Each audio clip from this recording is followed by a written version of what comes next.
తెలుగుదేశం గెలుపుపై చాలా నమ్మకంగా ఉంది. దీనికి కారణాలు ఒకటి వివేకా కేసును తాము బాగా ఎక్స్‌పోజ్ చేశారు.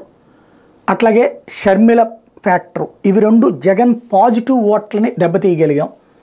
మరొక వైపున పవన్ కళ్యాణ్ తెలుగుదేశం వైపుకి రావడం, భారతీయ జనతా పార్టీ ప్రస్తుతం న్యూట్రాలిటీ పాటిస్తున్న తమ వైపే ఉందన్నటువంటి ఇది.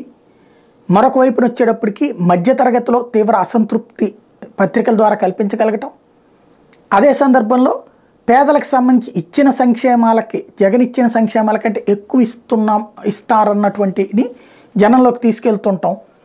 ఇవన్నీ కలిపి తమకి గెలుపు ఖాయమన్నటువంటి ధీమాని తీసుకొస్తున్నాయి. అదే సందర్భంలో అభ్యర్థులు ఏకంగా 94 ప్రకటించడం, ఆ అసంతృప్తులు ఇవన్నీ చల్లారిపోతాయి. ముందే ప్రకటించారు కాబట్టి ఆ టైంకి చల్లార్చుకుంటారు ఆ అభ్యర్థి.